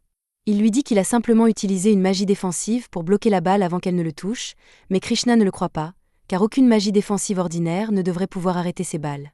Pour autant que Zéno le sache, sa magie défensive est tout à fait ordinaire, donc il ne comprend pas de quoi elle parle. Mais après des années en tant que vice-commandante des Chevaliers Royaux, elle a vu beaucoup de magie défensive, et elle sait que les boucliers de Zeno sont du niveau d'un grand sorcier. Dès que Krishna mentionne qu'elle est la vice-commandante des Chevaliers Royaux, Zeno et Lily sont sur leur garde, car ils réalisent que sa présence ici pourrait signifier des ennuis pour eux, et Krishna a apparemment quelque chose pour laquelle elle veut demander l'aide de Zeno. Pour éviter une autre confrontation, Zeno accepte de lui parler, mais il envoie aussi un avertissement à tous ses clients pour s'assurer qu'aucun d'eux ne se montre pendant que Krishna est là. Ils s'assoient tous, et Krishna explique à Zeno qu'elle est actuellement en mission secrète ici et qu'elle aimerait son assistance. Zeno dit qu'il ne veut pas s'impliquer, mais Krishna insiste sur le fait que c'est le devoir de tous les citoyens de coopérer avec les ordres des chevaliers. Vu à quel point Krishna est imprévisible, Zeno craint qu'elle ne lui tire à nouveau dessus s'il refuse d'aider, alors il décide de jouer le jeu. Elle l'informe que sa mission est de trouver un homme particulier et de l'arrêter sur place. Elle n'a pas de nom ni de description, mais ce médiateur est celui qui a mis fin à la guerre entre les différentes factions. Zeno s'étouffe avec son thé en réalisant que la personne que Krishna cherche à arrêter est lui, mais il reste calme et lui demande pourquoi elle traque le médiateur. Krishna explique que les ordres des chevaliers ne peuvent simplement pas ignorer quelqu'un avec le pouvoir d'apporter la paix entre les factions, mais quand elle a essayé d'interroger violemment un des locaux, il a refusé de lui dire quoi que ce soit malgré ses menaces. Dans l'esprit de Krishna, si les gens des bas-fonds ne veulent pas dénoncer le médiateur, alors cela doit signifier qu'il est un génie du mal qu'il faut arrêter. Zeno essaie de lui expliquer qu'il est possible que ce médiateur cherche à éviter les projecteurs, donc si elle part et abandonne sa recherche, il ne causera probablement pas de problème. Krishna demande à Zeno s'il sait qui est le médiateur, alors il invente une excuse et dit qu'il parle juste par instinct. Quoi qu'il en soit, Krishna ne peut pas ignorer le médiateur car elle a reçu un ordre direct de son commandant, et quiconque a le pouvoir d'arrêter la guerre entre factions est une menace trop grande pour être laissée sans surveillance. Lily intervient et dit que Krishna n'a pas à s'inquiéter que le médiateur déstabilise la nation, car il est seulement intéressé par gagner de l'argent honnêtement, mais à la manière dont Lily parle du médiateur, on dirait qu'elle le connaît personnellement. Lily panique et commence à dire à Krishna qu'elle ne connaît pas non plus le médiateur, et Krishna commence à se méfier, mais elle laisse tomber pour l'instant. Il se fait tard. Alors Zeno essaie d'utiliser ça comme excuse pour faire partir Krishna, mais alors qu'il la pousse dehors, elle remarque le lit dans le coin. Elle trouve ça bizarre que Zeno ait un lit ici, et Zeno ne veut pas expliquer que lui et Lily le partagent parce qu'il y a un spectre à l'étage, alors il lui dit que c'est juste un lit de rechange. Dès que Krishna entend ça, elle demande à Zeno s'il accepterait de le lui prêter. Elle a eu du mal à trouver une base d'opération dans les bas-fonds, alors elle apprécierait si Zeno la laissait rester ici jusqu'à la fin de sa mission, et bien sûr, elle est prête à payer pour le logement. Zeno ne peut pas vraiment refuser sans éveiller les soupçons de Krishna, alors il finit par accepter, et Carmela trouve toute cette situation hilarante. Lily prépare un peu de thé vert pour leur nouvel invité, mais Krishna ne supporte pas les boissons chaudes, alors elle commence à souffler dessus. Lily est toujours jalouse qu'une nouvelle femme soit là pour voler l'attention de Zeno, alors pour démontrer sa supériorité, elle s'assoit sur les genoux de Zeno et lui demande de lui caresser la tête comme d'habitude. Zeno fait ce que Lily veut, mais il est un peu confus par sa demande soudaine, alors Carmela s'approche et lui dit que Lily est jalouse. Zeno est surpris car Carmela vient de lui chuchoter à l'oreille tout en étant invisible, mais elle est vraiment investie dans tout ce drame. Lily refuse de laisser Krishna voler l'affection de Zeno, alors elle le couvre encore plus d'attention que d'habitude pour affirmer sa dominance, mais Krishna ne semble pas du tout s'en soucier et est toujours occupé à souffler sur son thé. Finalement, Lily s'endort, alors Zeno la couche et retourne dans le salon pour continuer sa discussion avec Krishna. Il explique toute l'histoire sur comment il a sauvé Lily des trafiquants d'esclaves, et il semble que ces trafiquants faisaient partie d'un réseau illégal qui opère dans les environs. Ça explique pourquoi Lily était si prompte à tirer plus tôt, mais malheureusement, Zeno n'a aucune information sur les trafiquants. D'un autre côté, Krishna a une question qu'elle aimerait poser. Comme il est clair que Zeno doit être un mage maître qui a perfectionné sa magie défensive, Krishna veut savoir s'il serait possible de régénérer un bras entier si quelqu'un y consacrait autant d'entraînement en magie de guérison. Zeno est sur le point de demander si c'est vraiment un exploit pour un guérisseur de régénérer un bras, mais avant qu'il ne finisse sa phrase, Krishna dit que ça devrait être impossible. Les seules personnes qui auraient ce genre de pouvoir seraient des saints ou les guérisseurs de plus haut niveau. Zeno demande pourquoi elle aborde ce sujet, alors Krishna explique qu'elle s'est récemment battue avec Zofia, et elle se souvient avoir infligé de gros dégâts au bras de Zofia. Pourtant, quand elle l'a vu hier, son bras était revenu à la normale. Elle croit qu'il doit y avoir un guérisseur dans les bas-fonds capable de régénérer un bras, et si c'est vrai, alors il serait logique que cette personne ait une influence considérable sur les chefs de faction. Krishna prévoit de reprendre son enquête demain matin pour chercher des indices menant à ce guérisseur maléfique, mais Zeno ne comprend pas pourquoi elle pense qu'un guérisseur serait maléfique. En fait, Krishna semble avoir une vision négative de tout le quartier pauvre, alors il lui demande s'il y a une raison particulière à ça. Krishna admet qu'elle est peut-être biaisée, mais c'est parce que quelqu'un des bas-fonds a tué sa mère. La mère de Krishna était une personne gentille qui voulait vraiment aider autant de gens que possible. Elle allait souvent dans les bas-fonds et organisait des événements pour nourrir les gens qui ne pouvaient pas acheter de nourriture, mais un jour, elle n'est juste pas revenue. Selon les témoins, la mère de Krishna a été attaquée et tuée pour lui voler son alliance, et Krishna a été dévasté en apprenant ça. Sa mère avait sauvé tant de gens de la famine, mais personne n'était là pour la sauver quand elle avait besoin d'aide. C'est pourquoi Krishna a décidé de rejoindre l'ordre des chevaliers et de devenir une héroïne invincible capable d'apporter la justice aux criminels des bas-fonds. Le lendemain, Krishna part reprendre son enquête, alors Zeno peut recommencer à soigner ses patients. Zofia arrive avec une petite blessure au bras, et elle aimerait que Zeno y jette un œil. Zeno commence à la soigner, mais il prévient Ophia d'être plus prudente, car ils ne savent jamais quand Krishna va apparaître. Et en parlant de Krishna, elle entre pour demander son chemin, car elle s'est perdue en sortant. Dès que Krishna repère Zofia, elle sort ses pistolets, et Zofia sort ses couteaux en représailles. Les deux ont un petit face-à-face. Krishna demande à Zofia s'il y a vraiment un guérisseur maléfique qui rassemble des criminels pour menacer des innocents. Zofia ne nie pas qu'il y a un guérisseur, mais il n'est définitivement pas maléfique. Zofia est une voleuse, donc elle n'est pas exactement une citoyenne respectueuse des lois, mais elle sait pertinemment que des gens font bien pire parmi la noblesse. Par exemple, Zofia a entendu que Krishna enquêtait sur le réseau de traite, et après avoir creusé un peu, Zofia a découvert que la personne derrière tout ça est un aristocrate. Krishna ne la croit pas au début, car le réseau de traite est centré dans les bas-fonds, mais ce n'est qu'une ruse pour distraire l'ordre des chevaliers du vrai coupable. Krishna reste sceptique, mais elle demande à Zofia de lui dire qui est derrière les kidnappings, et Zofia explique que c'est un homme nommé Kalindor. Krishna trouve ça difficile à croire, car Kalindor est un philanthrope qui est très fier d'éduquer des orphelins, donc il ne pourrait jamais vendre des enfants comme esclaves. Zofia ne s'attendait pas à ce que Krishna la croie, car à ses yeux, tous les gens des bas-fonds ne sont que des criminels, mais le médiateur ne les a jamais traités comme ça. Il traite tout le monde équitablement et est toujours prêt à offrir une seconde chance, rien à voir avec Krishna et son sens de la justice stupide. Krishna est furieuse que Zofia insulte son sens de la justice, alors elle s'apprête à tirer, mais Zeno se met devant elle et ordonne à Krishna de baisser son arme. Krishna essaie de faire bouger Zeno, mais il dit qu'il ne peut pas, car Zofia est sa patiente, et il ne peut pas la laisser se faire blesser. Il s'excuse de ne pas l'avoir mentionné plus tôt, mais il admet qu'il est le médiateur que Krishna recherche. Krishna pense que Zeno ment pour couvrir Zofia, car il ne peut pas être le médiateur guérisseur. Après tout, il est déjà un maître en magie défensive, donc il ne peut pas aussi être un maître en guérison. Zeno ne se qualifierait pas exactement de maître, mais il est sûr d'être compétent en magie de guérison et défensive, car les deux nécessitent simplement d'amplifier les fonctions naturelles du corps. Rien de tout ça n'a de sens pour Krishna, mais elle ne croit toujours pas que Zeno soit le guérisseur. Il est clair qu'il prend le parti de Zofia, mais par respect pour l'hospitalité qu'il lui a offerte hier, Krishna décide de partir sans se battre. En sortant, Lily remarque que Krishna se dirige vers le quartier où vivent tous les aristocrates, et Zeno réalise soudainement où elle doit aller.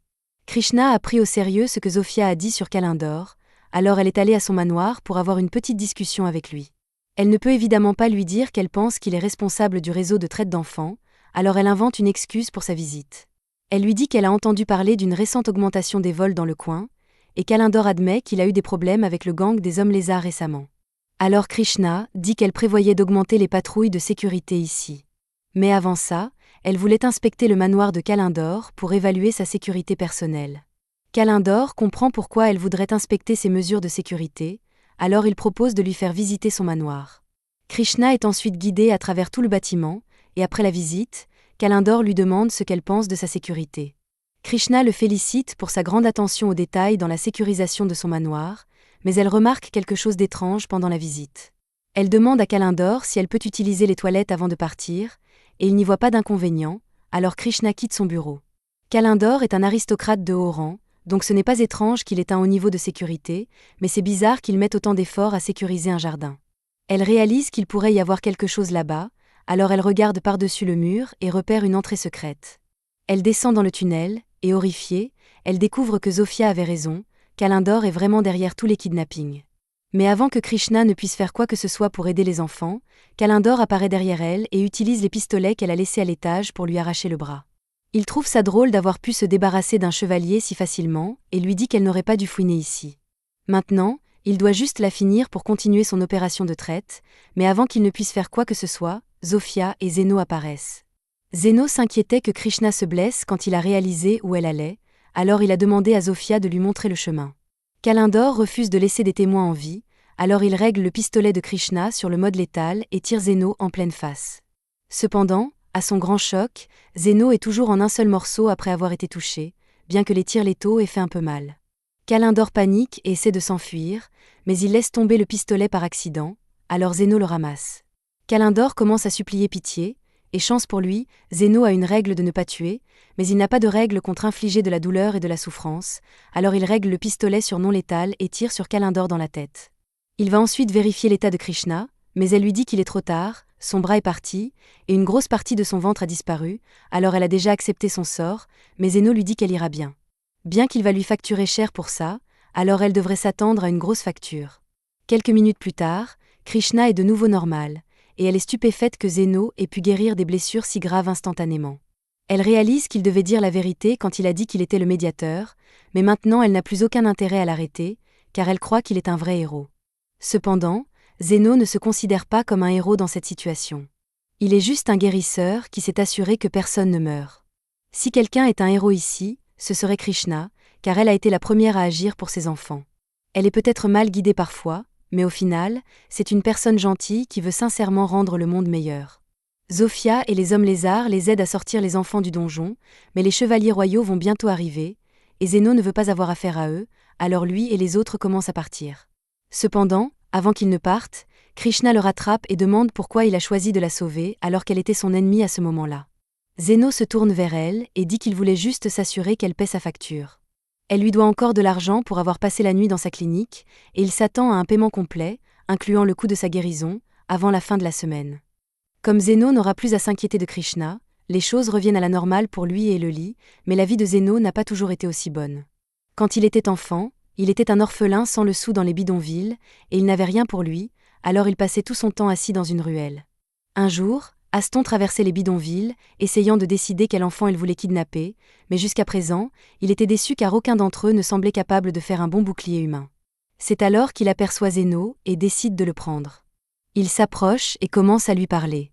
En gros, il dit à Zeno, « Tu es pauvre, sans emploi et affamé, alors viens avec moi pour une aventure. » Il dit tout cela sur un ton poli teinté de fausse gentillesse, alors Zeno croit à tort qu'il est une bonne personne. Cependant, Zeno hésite à accepter l'offre car les gens des bidonvilles n'ont généralement pas le droit de devenir aventuriers, mais Aston lui dit que tant qu'il a les compétences nécessaires, il peut tout faire. Il demande à Zeno s'il sait faire quelque chose, et Zeno lui répond qu'il connaît un peu la magie de guérison. Aston ne le croit pas du tout, car apprendre la magie de guérison nécessite des années d'études à l'Académie royale, alors il est impossible qu'un orphelin quelconque ait réussi à la maîtriser seul. Mais peu importe que Zeno puisse utiliser la magie de guérison ou non, Aston veut simplement l'utiliser comme distraction en cas de problème. Alors, lorsque Zeno accepte de l'accompagner, Aston l'emmène dans les bois.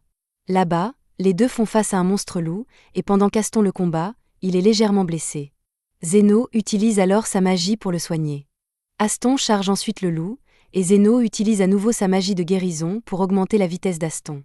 Grâce à ce boost, Aston parvient à trancher la tête du loup d'un seul coup. Cependant, il ne remarque pas que ses blessures ont été soignées en plein combat ou qu'il est soudainement devenu plus rapide à un moment donné, alors il pense que Zeno est absolument inutile.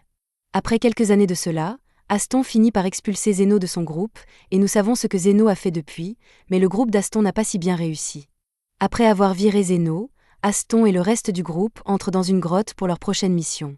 Celle-ci est très importante car ils comptent l'utiliser pour gagner les faveurs des puissants nobles du royaume, mais ils détestent tous le travail que cela implique. Yuma leur dit que plus vite ils finiront le travail, plus vite ils pourront retourner à l'auberge et continuer à boire. Andrew est excité car les femmes les courtisent toujours dès qu'ils mentionnent qu'ils sont membres du groupe du Phénix doré. Après tout, leur groupe est célèbre pour accomplir des missions et tuer des bêtes magiques sans subir aucune blessure. C'est alors qu'ils tombent sur les monstres qu'ils sont venus tuer.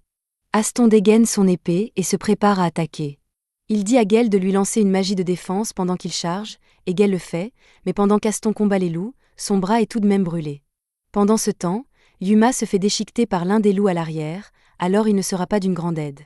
Aston crie à Andrew de se dépêcher et de lancer une magie d'attaque, mais il lui faut 4 à 5 jours ouvrés pour finir d'incanter le sort, alors il se prend une boule de feu en plein milieu. Aston est choqué et se demande si son équipe a toujours été aussi inutile, mais il est clair qu'ils ne vont pas gagner ce combat, alors il ordonne à tout le monde de battre en retraite immédiatement. Une fois dehors, Aston demande à ses coéquipiers pourquoi ils ont eu du mal contre des monstres de rang B au mieux, mais Andrew lui répond qu'il n'a pas fait grand-chose contre les loups non plus. Gale demande à Aston s'il est possible que Zeno disait la vérité quand il affirmait les soigner, mais Aston ne pense pas que ce soit possible car il est impossible qu'un paysan de basse classe comme lui puisse utiliser la magie de guérison. Mais par précaution, Aston pense qu'il serait bon d'engager un guérisseur pour leur groupe. Quelques jours plus tard, ils retournent dans la grotte après avoir embauché une guérisseuse. Elle s'appelle Alma, mais elle prévient Aston qu'elle n'est pas adaptée aux soins sur le champ de bataille. Elle ne soigne généralement qu'à la capitale, mais elle avait juste une licence d'aventurière, alors elle a accepté de les accompagner. Cependant, elle se demande pourquoi le Phénix doré aurait besoin d'un guérisseur, puisqu'ils sont célèbres pour accomplir des missions sans blessure, mais Aston ne veut pas expliquer ce qui s'est passé et lui dit de s'occuper de ses affaires. Gale demande à Alma si Yuma va s'en sortir, car il a été gravement mutilé par les loups la dernière fois. Alma est celle qui l'a soigné, alors elle est sûre qu'il survivra, mais avec la gravité de ses blessures, il n'y a aucun moyen qu'il retourne à l'aventure. On pourrait penser qu'Aston montrerait un peu de compassion pour un coéquipier handicapé à vie, mais il passe simplement à autre chose et dit que Yuma ne valait pas la peine qu'on le garde. Et si vous vous demandez pourquoi cette mission est si importante, un leur dit qu'il veut faire une écharpe avec l'une des renardes de feu comme cadeau pour sa fille, et si cela peut lui valoir les bonnes grâces de l'orphénelle, il est prêt à risquer sa vie pour cette écharpe. Cependant, moins de 2 secondes plus tard, son plan commence à s'effondrer car les loups lancent une attaque surprise.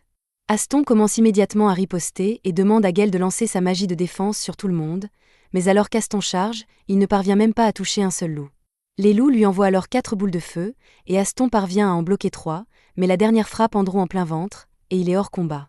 Aston continue d'essayer de frapper les loups en vain, mais Alma crie qu'ils doivent battre en retraite car Andrew est dans un état critique. Aston n'arrive pas à croire que tout s'effondre encore une fois. Alors une fois dehors, il crie sur Gale et lui demande pourquoi il n'a pas utilisé la magie de défense pour protéger Andrew. Cependant, Alma lui dit que la magie de défense de Gale a été efficace, et que sans elle, Andrew serait mort sur le coup d'un tel coup. Aston lui demande de se dépêcher et de soigner Andrew, mais Alma lui dit que c'est impossible.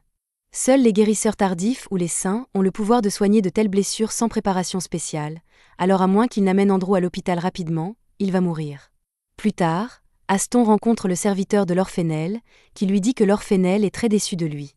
Aston implore une seconde chance car il est sûr qu'il peut obtenir la fourrure pour l'écharpe s'il essaie encore une fois, mais l'anniversaire de la fille de Fennel est déjà passé, alors cela ne sert à rien. La raison pour laquelle l'orphénelle est si déçue n'est pas que le phénix doré a échoué à accomplir la quête, c'est qu'Aston n'a cessé de lui assurer qu'il le ferait. Si Aston avait simplement dit à l'orphénelle que la mission était impossible à accomplir pour une raison quelconque, il aurait accepté et aurait arrangé un autre cadeau pour sa fille, mais ce n'est pas ce qui s'est passé, n'est-ce pas? Pendant un instant, Aston essaie de rejeter toute la faute de ce gâchis sur Zeno, mais il se rappelle qu'il n'a jamais officiellement enregistré Zeno comme membre du groupe. Alors pour tout le monde, Zeno n'a jamais fait partie du groupe et ne peut être tenu responsable de quoi que ce soit. Au lieu de cela, il est obligé de s'incliner et de s'excuser pour tous les problèmes qu'il a causés, mais il déteste le fait qu'il s'incline ainsi devant un serviteur. Il promet qu'il se rachètera, mais le serviteur de l'orphénelle lui demande comment il compte faire alors que la moitié de ses coéquipiers sont pratiquement morts. Aston l'assure qu'il prévoit de recruter de nouveaux membres pour compenser les pertes, et la prochaine fois que l'orphénelle leur confiera une mission, il fera en sorte qu'ils l'accomplissent. Sur ce, le serviteur de l'orphénelle part, mais Gale demande à Aston si c'est vraiment une bonne idée de faire de telles promesses. Après tout, ils n'ont aucune piste pour recruter des personnes compétentes, et il est impossible qu'ils puissent gérer des quêtes à deux. Aston dit à Gale de ne pas s'inquiéter car il a déjà un plan. Il ne pense toujours pas que Zeno vaut grand-chose, mais il ne peut nier que le groupe était bien meilleur quand il était là, alors Aston prévoit de le ramener. Il est convaincu que Zeno sera désespéré de réintégrer le Phénix doré malgré tout le mauvais traitement qu'il a subi. Le lendemain, Aston et Gale se rendent dans les bidonvilles pour chercher Zeno, mais ils ne savent pas par où commencer, alors Aston a une idée géniale. Il va engager les 3 chefs de faction pour l'aider à trouver Zeno, et il est sûr qu'ils le feront car des minables comme eux feraient n'importe quoi pour de l'argent. Peu après, un homme lézard le conduit à Zofia, et il dit qu'il veut l'engager pour un travail. Zofia n'est pas vraiment intéressée car cela empiète sur son temps de visite quotidienne à la clinique, mais elle est prête à écouter un client payant.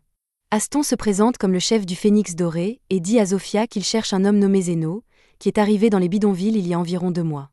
Zofia n'arrive pas à croire ce qu'elle entend au début, car Zeno lui a raconté comment Aston l'a viré du Phénix doré, et c'était déjà un geste stupide, mais elle n'aurait jamais pensé qu'Aston serait assez stupide pour venir chercher Zeno ensuite. Elle dit à Aston de disparaître de sa vue car Zeno a mieux à faire que de le rencontrer, et franchement, la vue d'Aston la dégoûte. Aston est offensé, et pendant un instant, il envisage d'attaquer Zofia, mais il réalise qu'il se ferait battre, alors il recule. Comme Zofia refuse de l'aider, Aston essaie de demander de l'aide à la faction de Linga, mais dès qu'elle comprend qui est Aston, elle lui dit de dégager. Aston est choqué que Linga soit aussi amie avec Zeno, et au cas où il penserait à faire un scandale, Linga rappelle à Aston qu'elle pourrait le tuer 3 fois avant même qu'il ne cligne des yeux si elle le voulait. Aston essaie alors de demander de l'aide à Lo, mais comme les autres, elle lui dit d'aller en enfer, et si elle découvre qu'il harcèle Zeno, elle lui écrasera personnellement la tête entre ses cuisses. Aston et Gale quittent immédiatement la grotte de Lo, et Aston n'arrive pas à croire que tous les chefs de faction tiennent autant à Zeno. Il essaie de se convaincre qu'ils doivent parler d'un autre gars appelé Zeno, car il est impossible que le Zeno qu'il connaît ait autant d'influence ici. Mais en parlant de Zeno, Gale aperçoit justement Zeno qui marche dans la rue avec Lely. Lely et Zeno viennent de finir leur course de la journée, alors ils s'apprêtaient à rentrer chez eux quand Aston appelle soudainement Zeno. Zeno est choqué de revoir Aston et Gale, mais il n'aime pas vraiment les regarder, alors il commence à s'éloigner. Aston l'arrête et crie qu'il est venu spécialement pour accueillir Zeno de retour dans le Phénix doré, mais avant même qu'il ait fini de parler, Zeno refuse.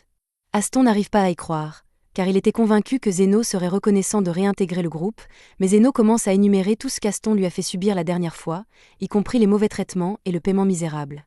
Il n'y a littéralement aucune raison pour Zeno de retourner dans le Phénix doré, mais si Aston est si désespéré, Zeno dit qu'il est prêt à l'accompagner pour quelques quêtes s'il a le temps. Cependant, Zeno refuse de travailler gratuitement cette fois, alors Aston devra le payer correctement. Zeno veut 50 000 pour soigner des blessures basiques et 1 million pour des blessures critiques.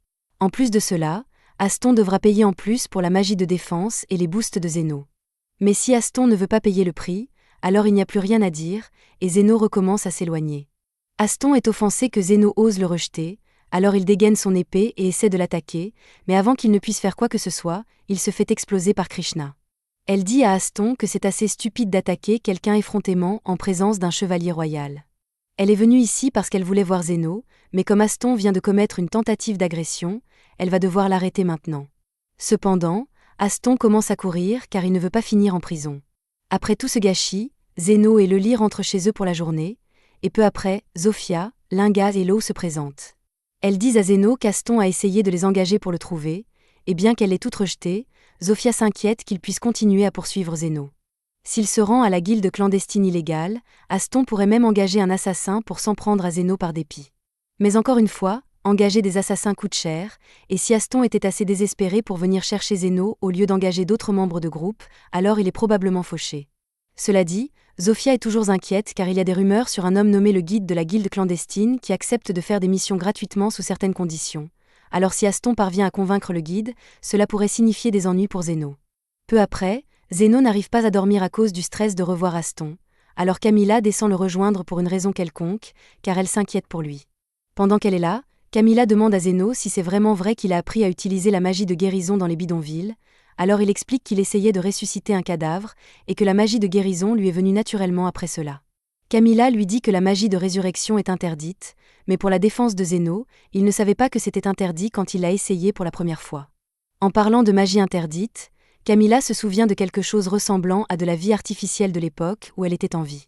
C'était pendant que le seigneur démon était encore en vie, et il menait souvent des guerres avec des golems animés par de la magie interdite. C'est alors que Zeno entend un tumulte à l'extérieur, alors Camilla propose d'aller vérifier, et à son horreur, elle voit une grande partie des bidonvilles en feu alors qu'un golem se déchaîne. Il s'avère qu'Aston était vraiment assez mesquin pour essayer d'engager un assassin pour éliminer Zeno, comme s'il était trop fauché pour des assassins normaux et avait été orienté vers le guide à la place. Le guide a dit qu'il était prêt à prendre le travail gratuitement, mais il voulait d'abord entendre toute l'histoire pour décider si ça valait son temps. Aston a tout expliqué en détail, et le guide trouve hilarant qu'Aston soit un tel connard égoïste, mais à part ça, il pense que ce serait amusant de s'en prendre à Zeno, car il cherchait une occasion d'essayer son nouveau jouet. Retour au présent, Zeno et Carmela viennent d'arriver en ville, et de près, les dégâts sont bien pires qu'ils ne l'avaient imaginé. Ils sont bientôt rejoints par Zofia, Linga et Lo, qui demandent l'aide de Zeno car beaucoup de leurs gens ont été blessés par la folie du golem. Ils leur demandent s'ils ont une idée d'où il pourrait venir, mais pour eux, c'est un mystère total. Le seul indice qu'ils ont est qu'ils ont vu le golem venir des profondeurs des bidonvilles, mais ça n'explique pas pourquoi il est là en premier lieu. Après avoir appris que les monstres venaient des profondeurs des bidonvilles, Zeno s'inquiète que le guide souterrain soit derrière tout ça, mais ce n'est pas le moment de spéculer. Zeno se tourne vers les autres et leur demande de rassembler tous les blessés en un seul endroit pour qu'ils puissent commencer à les soigner. Mais une fois que ce sera fait, il jure qu'il fera regretter à celui qui est derrière tout ça. Au même moment, le guide observe la destruction à distance en sécurité, et il est satisfait de la puissance du golem, mais sa vitesse pourrait être améliorée. Quoi qu'il en soit, ça devrait être plus que suffisant pour mener à bien la mission qu'on lui a confiée. Il ne connaît pas beaucoup Zeno, mais il a hâte de voir comment il réagira quand tous ses amis commenceront à mourir un par un autour de lui. Pendant ce temps, de retour en ville, Linga, Lo et Zofia rassemblent toutes leurs troupes et leur ordonnent de trouver tous les blessés et de les amener à Zeno. Une fois que tout le monde a été secouru, Zeno se prépare à les soigner, alors il avertit Carmela de s'éloigner pour ne pas être bannie. Zeno l'ensaille sur toute la zone, et tous les résidents blessés se sentent immédiatement mieux, alors il leur dit d'évacuer dès que possible. Il fait ensuite le tour pour finir de soigner ceux qui étaient hors de portée de Aïl, mais il est vraiment furieux à cause de toute cette situation. Non seulement il a été forcé de sortir au milieu de la nuit, mais il a aussi dû soigner des centaines de personnes, et rien ne garantit qu'il sera payé pour ça. Il prévoit de faire payer le maître du golem, mais ils n'ont toujours aucune idée d'où il est ou quel était son objectif en faisant ça. Retour au guide. Il est surpris que Zeno ait pu soigner chaque personne blessée, car il était sûr qu'au moins quelques personnes mourraient dans ce chaos. D'un seul coup d'œil, il peut dire que Zeno est un guérisseur d'élite, mais même si Zeno peut soigner les gens pour les empêcher de mourir, tant qu'il n'arrête pas le golem, il continuera à tout détruire. Zeno vient de finir de soigner tous les blessés, et tout le monde a évacué, mais le golem continue de tout détruire. Zeno demande s'il y a une chance qu'il s'ennuie et parte de lui-même, mais Carmela lui dit que c'est impossible. Les golems sont conçus pour continuer jusqu'à ce qu'ils aient accompli leur objectif, et il est probable que le golem ait reçu l'ordre de détruire les bidonvilles, donc il ne s'arrêtera pas tant qu'il ne restera rien. Pourtant, la pierre magique de haute pureté utilisée pour fabriquer les cœurs de golem aurait dû être entièrement épuisée pendant la Grande Guerre, donc elle ne sait pas comment quelqu'un a pu mettre la main sur des objets aussi rares. Zeno espérait vraiment pouvoir se reposer, mais il ne peut pas le laisser continuer à détruire cet endroit, donc il va devoir s'en occuper avant que les choses n'empirent. Les autres ont proposé de se joindre à lui, mais Zeno leur demande s'ils sont sûrs car il ne peut pas garantir qu'il aura le temps de les soigner s'ils sont blessés au combat. Ils sont tous bien conscients des risques, mais ils veulent quand même se battre à ses côtés pour défendre leur maison. Il est heureux d'avoir leur soutien, mais ils vont avoir besoin d'un plan d'attaque, alors Zeno demande à Carmela si elle sait comment détruire un golem.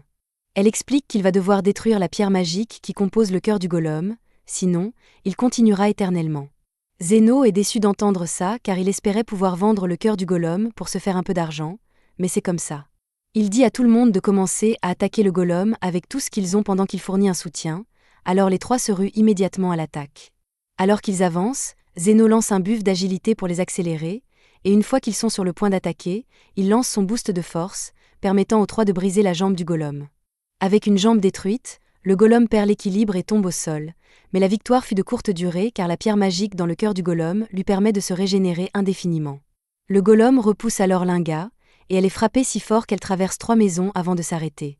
Normalement, tous ses os devraient être brisés maintenant, mais grâce à Zeno, elle va parfaitement bien. Cela fait un moment que Zeno n'a pas participé à un vrai combat, donc il est un peu rouillé, mais il commence à retrouver son rythme. Il doit juste garder 2 choses à l'esprit. Il ne peut pas s'éloigner trop des autres, sinon ses buffs seront moins efficaces. Et comme les séquences d'activation pour les buffs de soins, d'agilité et de force sont différentes, il ne peut pas utiliser les 3 en même temps, donc il doit alterner les buffs en fonction des besoins du moment. Après un moment, Zeno comprend que la régénération du golem n'est pas instantanée, donc s'il lui inflige assez de dégâts en une fois, ils peuvent l'immobiliser. Il demande aux filles de briser les 2 jambes du golem, et une fois que c'est fait, le golem commence à tomber au sol à nouveau, mais il y a une mauvaise nouvelle. Zofia repère un enfant caché dans l'une des maisons, et le golem va tomber pile sur elle. Zeno ne peut pas lancer de magie de défense sur la fille à cette distance, donc il essaie de courir vers elle pour l'empêcher d'être écrasée. Cependant, il n'arrive pas à temps. Logiquement, la fille devrait être morte, mais pour une raison quelconque, le golem s'est arrêté pour ne pas la blesser. Ça ne devrait pas être possible car, d'après Carmela, les golems n'ont pas la capacité mentale de vouloir protéger les gens.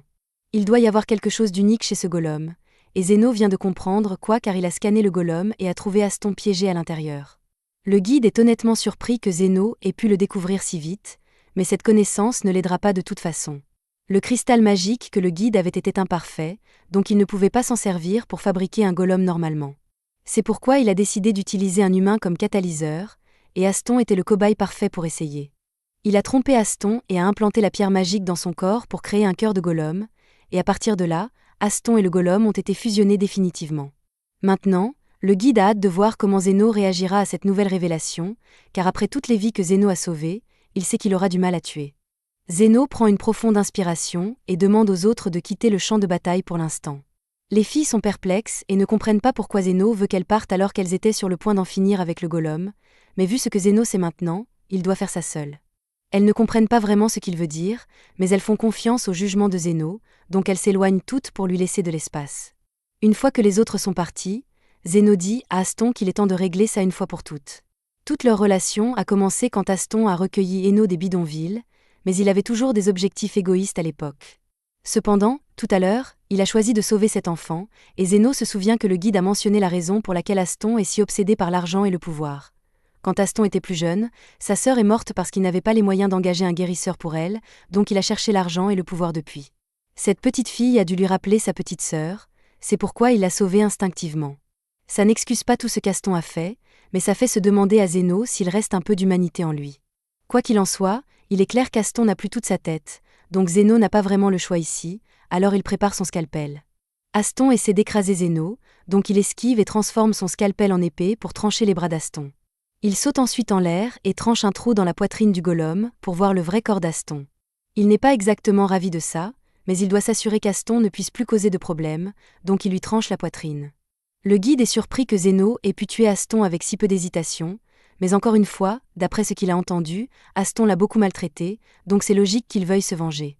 Zeno ne tranche Aston que pour détruire les parties fusionnées, la pierre magique, puis il soigne le corps d'Aston pour le garder en vie.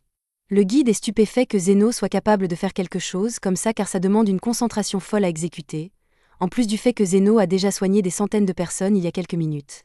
Personnellement, Zeno ne veut pas se donner tout ce mal pour sauver Aston car il se fiche complètement qu'il meure, mais quelqu'un doit payer pour tous ses dégâts, et Zeno sait déjà qu'Aston est trop fauché pour payer lui-même, donc il ne le laissera pas mourir avant qu'il ne dénonce la personne qui a créé le golem.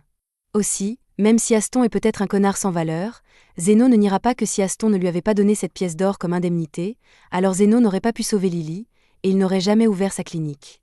Et surtout, en tant que guérisseur, il a juré de sauver autant de vies que possible, et ça inclut Aston. Zeno lève ensuite son épée et porte un dernier coup sur la pierre magique, la détruisant complètement et libérant Aston du golem. Les choses se calment après ça, et après qu'Aston reprend conscience, il comprend vraiment à quel point Zeno est incroyable. Il était partiellement conscient pendant qu'il était piégé dans le golem, donc il a pu voir comment Zeno soutenait les chefs de faction au combat, et il a réalisé que Zeno devait faire la même chose quand il faisait partie de son groupe.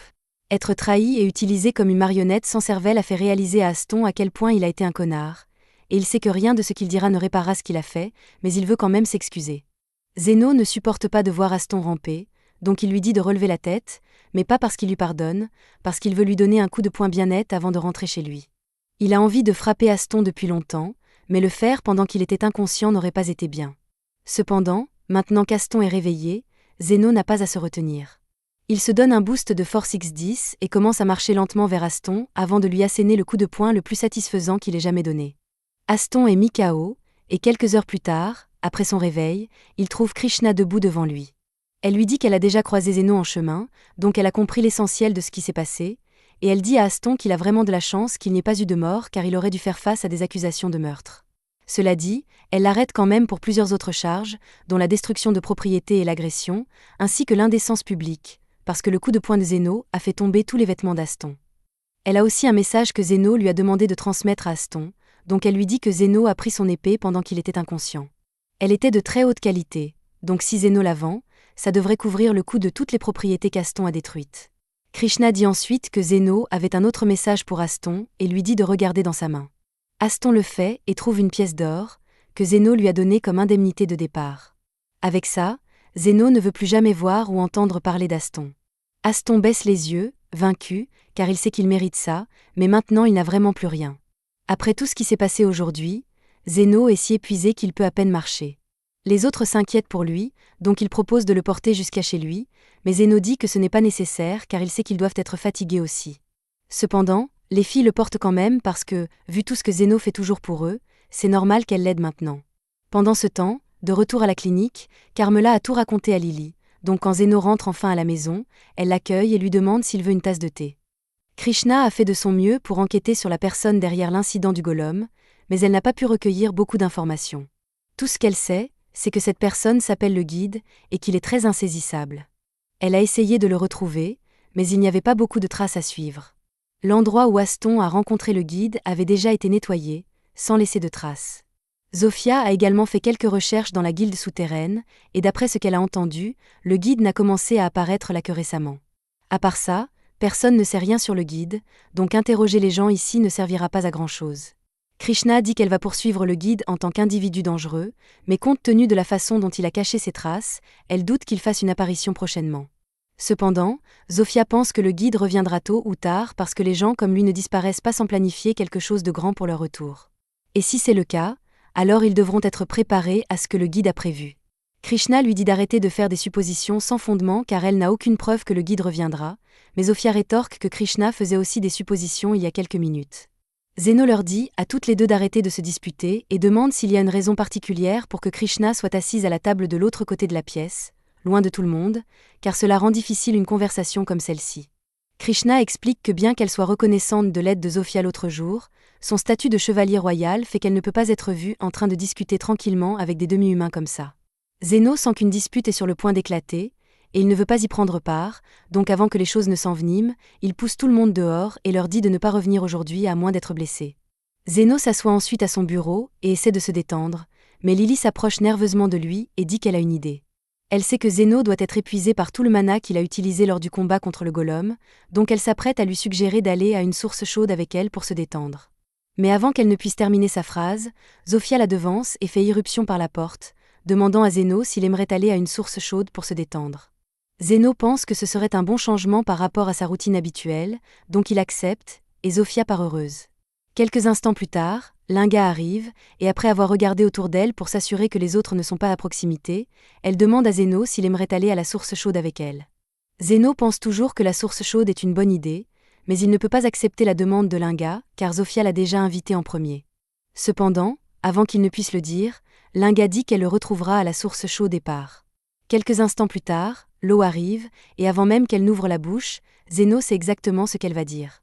Comme prévu, elle allait lui demander d'aller à la source chaude avec elle, et elle prend le fait que Zeno savait déjà ce qu'elle voulait comme un « oui », donc elle dit qu'elle le retrouvera à la source chaude. Et quelques instants après, la même chose se produit avec Krishna, donc Zeno commence à se demander pourquoi tout le monde veut soudainement aller à la source chaude à tout prix. Il se souvient alors que Lily allait lui demander quelque chose avant d'être interrompue, mais elle ne veut pas admettre qu'elle allait aussi lui demander d'aller à la source chaude avec elle, donc elle reste silencieuse. Carmela a tout entendu, et elle trouve hilarant que Lily ait rassemblé tout ce courage pour être éclipsée par les autres, mais Zeno n'a aucune idée de ce dont elle parle. Quoi qu'il en soit, Carmela est sûre que des choses plus intéressantes se produiront aux sources chaudes, et ça fait longtemps qu'elle n'y est pas allée, donc elle dit qu'elle va venir aussi. Un peu plus tard, Zeno est en train de se tremper dans le bain quand Zofia entre soudainement. Il lui rappelle que c'est un bain pour hommes, mais Zofia dit que ce n'est pas grave car elle a mis un panneau indiquant que ce bain est hors service, donc personne ne devrait les déranger ici. Honnêtement, Zofia est entrée ici pleinement préparée à se jeter sur Zeno, mais elle ne voulait pas aller trop loin, donc elle s'est contentée de discuter pendant qu'ils se trempent tous les deux. Elle mentionne que les gens ne cessent de lui dire qu'elle a changé depuis qu'elle a rencontré Zeno, et Zeno admet que Zofia est beaucoup moins agressive maintenant par rapport à avant. Mais pour l'instant, Zeno est plus préoccupé par le fait que Zofia est un peu trop proche de lui. Zofia espérait que la conversation ferait baisser la garde de Zeno suffisamment pour qu'elle puisse bondir, mais comme elle s'est fait prendre, elle commence à essayer de se débattre pour se glisser dans les bras de Zeno. C'est alors que Linga arrive et crie sur Zofia pour avoir essayé de prendre de l'avance et s'être faufilée dans le bain des hommes pour voir Zeno. Cependant, Linga est là pour la même raison, donc elle commence à prétendre avoir des vertiges pour pouvoir tomber dans les bras de Zeno. Cependant, Zofia refuse que cela se produise, donc elle attrape Linga et commence à la repousser loin de Zeno. Pendant que ces deux-là se battent, l'eau émerge de l'eau et demande à participer à tout le plaisir. Zeno lui demande pourquoi elle est là et pourquoi elle n'a pas de serviette. Donc l'eau explique qu'elle se cachait dans l'eau, attendant le moment parfait pour être seule avec Zeno. Quant à pourquoi elle est nue, elle voulait donner à Zeno une vue complète de son corps tonique, donc elle lui demande ce qu'il en pense. Zeno ne peut honnêtement pas voir grand-chose avec la lumière derrière l'eau, mais cela ne change pas à quel point tout cela est bizarre. Il s'assoit et attend que les filles finissent en espérant qu'elles s'épuiseront, mais Krishna arrive aussi et commence à crier sur les autres pour avoir fait une telle scène dans le bain des hommes. Cependant, elles lui font immédiatement remarquer que Krishna n'a pas le droit de dire ça alors qu'elle est clairement venue ici pour être seule avec Zeno aussi, mais Krishna dit que ce n'est pas le propos. Toutes les quatre commencent maintenant à se battre pour Zeno, mais cela commence vraiment à l'énerver, donc il leur crie de sortir et de retourner dans le bain des femmes. C'est si bruyant que Yuman peut l'entendre depuis le bain des femmes, et elle n'arrive pas à croire qu'il y ait des filles assez sans gêne pour se faufiler dans le bain des hommes, mais elle espère juste que ces bizarres ne gâcheront pas ses vacances. C'est alors que les filles retournent dans le bain des femmes, et elles sont toutes déçues que Zeno les ait rejetées, mais elles semblent bien s'entendre maintenant. Yuman est un peu surprise car ce n'est pas tous les jours qu'on voit un humain, une louve-garou, une ogre et une personne lézard traîner et discuter aussi tranquillement. Quelques minutes plus tard, tout le monde sort du bain et s'assoit pour un festin ensemble, mais Krishna hésite encore à admettre qu'elle est amie avec tout le monde ici, donc elle lutte contre l'envie de participer au plaisir. Un peu plus tard, Zeno couche Lily et sort sur le balcon pour parler à Carmela. Elle lui demande s'il s'amuse bien, et Zeno admet que le repas était amusant, ou du moins l'était jusqu'à ce que tout le monde commence à être ivre et à essayer de s'asseoir sur ses genoux. Carmela trouve tout cela drôle, donc elle dit à Zeno qu'il pourrait aussi bien profiter de ce plaisir inoffensif tant qu'il dure car elle est sûre que les choses vont devenir très compliquées pour lui à l'avenir. Zeno lui dit d'arrêter de parler avant qu'elle ne porte malheur à son avenir, mais il est déjà trop tard car l'intuition d'un spectre n'a presque jamais tort. À ce propos, Zeno se souvient que les spectres ne peuvent pas rester trop longtemps au soleil, donc il se demande comment Carmela a même réussi à venir ici. Elle explique qu'il lui a suffi de posséder ce bâton là-bas et de demander à Lily de le porter ici. Les spectres ne peuvent posséder que des objets auxquels ils étaient attachés de leur vivant, donc Zeno lui demande ce qu'elle faisait à l'époque, mais Carmela n'aime toujours pas parler de son passé, donc elle change de sujet et propose de servir un verre à Zeno. Le lendemain matin, il y a une énorme explosion dans la cuisine, donc Yuman se précipite pour voir ce qui s'est passé et trouve l'un des propriétaires allongé sur le sol. Il préparait le petit déjeuner quand les pierres de magie de feu dans le poêle ont explosé, et il a été assez gravement brûlé en conséquence. Yuman est une guérisseuse, donc elle dit qu'elle fera ce qu'elle peut, mais bien qu'elle puisse stabiliser son état, elle n'est pas assez compétente pour restaurer complètement son bras. Elle dit qu'il devrait emmener l'homme à l'hôpital royal le plus proche dès que possible pour qu'il reçoive un traitement approprié, mais même là, il ne pourra probablement plus utiliser son bras. C'est alors que Zeno vient voir ce qui s'est passé, et Yuman lui demande un peu d'aide pour transporter l'homme à l'hôpital. Cependant, aux yeux de Zeno, ses blessures ne sont pas si graves, donc il ne pense pas que l'homme ait besoin d'aller à l'hôpital. Il a un transport à prendre, donc il se lève et commence à partir, mais avant de partir, en remerciement pour un séjour amusant à la source chaude, Zeno guérit l'homme gratuitement. Après cela, il part avec Lily, et Yuman pense que c'est un imbécile car, de son point de vue, Zeno vient de partir d'un homme blessé sans rien faire pour l'aider. Mais ensuite, elle regarde en bas et réalise que les blessures de l'homme ont été complètement guéries. Pendant un instant, elle se demande si sa magie de guérison a pu faire ça, mais elle n'est pas délirante, donc elle sait bien qu'elle n'est pas assez compétente pour accomplir quelque chose comme ça. Les seules personnes capables d'un tel exploit sont des saints ou des guérisseurs de haut niveau, donc elle réalise que Zeno doit être un guérisseur exceptionnel. Elle retourne immédiatement au travail pour en informer son patron, et Ernardo est surpris d'entendre qu'il y a un guérisseur d'élite qui se promène dans le pays. Le gouvernement voudrait probablement en faire un atout national, mais ce n'est pas comme s'il pourrait le retrouver, étant donné que tout ce dont Yuman se souvient de lui est que ses cheveux étaient noirs. Quoi qu'il en soit, Ernardo ne pense pas qu'ils aient vraiment besoin de s'en inquiéter car, si Zeno a été assez gentil pour guérir un homme gravement blessé sans rien demander en retour, alors il doit être un bon gars, et il n'y a pas de mal à laisser un bon guérisseur faire comme il lui plaît. C'est alors que Yuman mentionne que Zeno portait une grande veste noire, et pour une raison quelconque, cela attire l'attention d'Ernardo. Il change soudainement d'avis et décide qu'il pourrait valoir la peine de chercher Zeno après tout, et Yuman est d'accord avec ça, mais elle demande comment elle compte faire ça.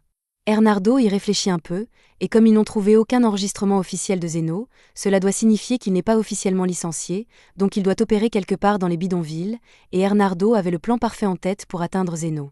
Plus tard dans la journée, entraîne Ernardo dans le bureau de Zeno et demande de l'aide car il est dans un état terrible. Il ne sait pas qui est ce gars, mais il crachait beaucoup de sang et s'est effondré, donc Zan l'a amené ici. Zeno avertit Zan que le gars pourrait être contagieux, donc tout le monde devrait reculer jusqu'à ce que Zeno ait terminé son scan préliminaire. D'après ce que Zeno peut voir, les poumons de ce gars sont complètement en désordre à l'intérieur, et cela lui rappelle la maladie du poumon rouge, donc il dit à Lily de garder ses distances. La pandémie du poumon rouge a tué beaucoup de gens à l'époque, et c'est vraiment contagieux, mais elle aurait dû être complètement éradiquée après le développement du remède, donc Zeno n'a aucune idée de comment ce gars l'a contracté. C'est alors qu'Ernardo se lève, et il est impressionné par la rapidité avec laquelle Zeno a pu le diagnostiquer. Il se présente comme l'un des guérisseurs d'élite de l'hôpital royal, bien qu'Ernardo ne soit pas particulièrement doué pour utiliser la magie de guérison. C'est alors que Yuman se précipite dans la clinique, cherchant Ernardo, et elle commence à le gronder pour avoir fait quelque chose d'aussi téméraire que de se rendre malade juste pour être emmené à Zeno. Cependant, Ernardo dit qu'il n'avait pas le choix s'il voulait rencontrer Zeno, bien que se rendre malade commence vraiment à faire mal. Il sort une bouteille de sa poche et la boit tout en expliquant qu'il a pris une drogue pour se donner des symptômes de la maladie du poumon rouge afin que les locaux l'amènent à Zeno, mais il dit à Zeno de ne pas s'inquiéter car les effets devraient disparaître maintenant qu'il a pris l'antidote. Zeno lui demande pourquoi il a une drogue comme ça en premier lieu, donc Ernardo explique qu'il a fabriqué alors qu'il travaillait sur un remède pour le poumon rouge il y a quelques années. Zeno est étonné d'entendre cela car cela signifie qu'Ernardo est le fameux docteur qui a créé le vaccin contre le poumon rouge et a reçu le titre de guérisseur Poirot pour ses efforts. Cela dit, la raison pour laquelle Ernardo voulait en voir Zeno était que la description de sa veste lui rappelait un vieil ami à lui. Il demande à Zeno où il a eu la veste, donc Zeno explique qu'elle appartenait à son professeur, bien qu'il n'ait aucune idée d'où est son professeur maintenant. Pour continuer, Ernardo demande à Zeno s'il aimerait venir travailler à l'hôpital royal avec lui car il a une situation où il pourrait avoir besoin d'aide. C'est alors que les filles arrivent, et elles ont entendu qu'un gars bizarre embêtait Zeno, donc elles sont prêtes à le frapper s'il cause des problèmes. Ernardo les assure qu'il n'est pas venu ici pour forcer Zeno à faire quoi que ce soit. Il veut simplement lui offrir un contrat, et Zeno semble d'accord avec ça.